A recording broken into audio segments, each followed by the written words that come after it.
Hello नमस्ते सम्पूर्णमा तिहार सकिए नजिकै हामी चाहिँ जाँदैछौँ सल्यानदेखि पोखरासम्म टुरको लागि र हाम्रो यात्रा सुरु हुन्छ गुहामदेखि। मेरा जाँगर धेरै भएर होला भिडियो चाहिँ अलि ढिला नै आयो। हाम्रो यात्रा चाहिँ त्यहाँबाट गाडी चढेर लाग्यौँ हामी पोखरातिर। सबैको जोडी हामी चाहिँ सिङ्गल मान्छे के गर्नु छ तपाईँहरूले त्यो एउटा कुरुक्क परेर बस्ने के गर्नु गाह्रो छ हामीलाई। सल्यानबाट साँझ 8 बजे हिँडेको हामी चाहिँ भोलिपल्ट 10 बजेतिर चाहिँ पाल्पा ओर्लेर खानासाना खायौँ।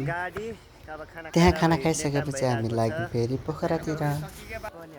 पोखरा पुगेर गयौँ हामी सिधै पोखराको लेक साइड फेवातालमा। फेवातालको यो राम्रो राम्रो ठाउँहरू हाम्रो फोटो खिचाइ कार्यक्रम चलिरहेको छ र हामी ल यो फोटोमा देखेको जहिले टिभीमा देखेको सिमसिम पानी परिरहेको थियो। पानी परे पनि त्यहाँबाट केही फोटा केही भिडियोहरू बनाएर चाहिँ लाग्यौँ हामी फेरि अर्को ठाउँतिर। कास्की पोखरा र हामी ट्याक्क फेवातालको छेउमा छौँ। हाम्रा साथीहरू यतातिर तर रमाइलो छ।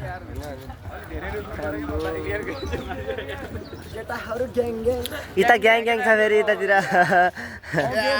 मुस्ताङमा केटाहरू ग्याङ मुस्ताङमा। यहाँबाट हाम्रो डेस्टिनेसन चाहिँ डेभिड फल्स, त्यसपछि लिएर कुम्दीकोट, त्यसपछि लिएर म चाहिँ पोखरा फर्स्ट टाइम। मलाई चाहिँ त्यहाँ घुम्न साह्रै नै मजा आइरहेको थियो। झन् त्यसै माथि साथीहरूसँग यसरी गफ गर्दै रमाइलो गर्दै घुम्दा झन् मजा नआउने कुरै भएन। पोखराको फेवाताल गरिन्छ बबाल। ल हामी चाहिँ फेवातालदेखिको ठाउँमा पनि आइसक्यौँ।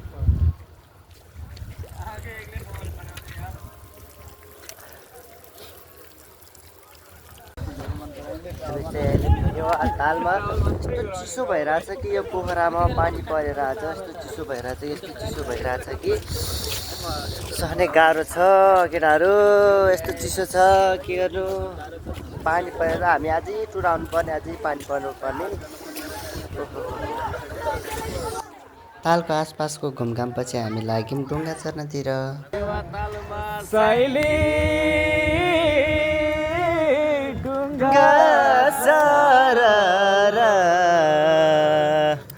सम्झनामा साइरो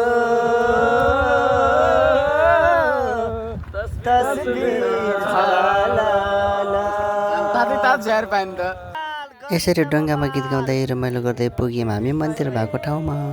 हामी चाहिँ डुङ्गासँग चढेर अब चाहिँ मन्दिरमा छिरिसकेका छौँ। मन्दिरको माहौल हेरौँ हामी एकचोटि सर पाएर मन्दिरको माहौल।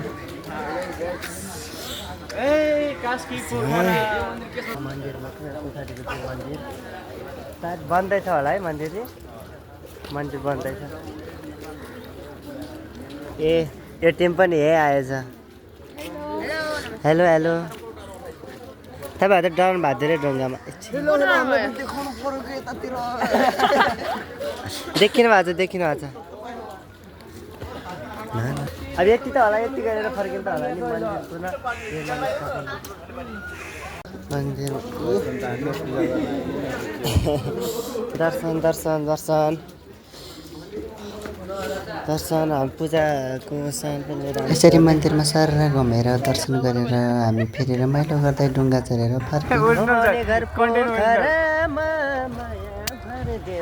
राधा पियारीको जीवनभर छाप लाग्छ।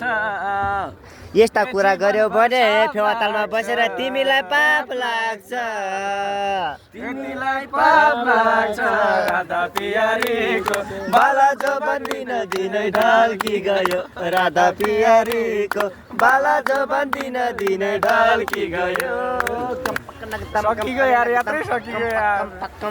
यसरी रमाइलो गर्दै हामी फेरि वारी आयौँ र मैले एउटा भिडियो बनाएँ र यतिकैमा हाम्रो फेवातालको घुमघाम चाहिँ सकियो र अर्को ठाउँको भिडियो लिएर चाहिँ फेरि आउनेछु। अहिलेलाई चाहिँ यति नै। हस् नमस्ते, बाई बाई, फेरि भेटौँला।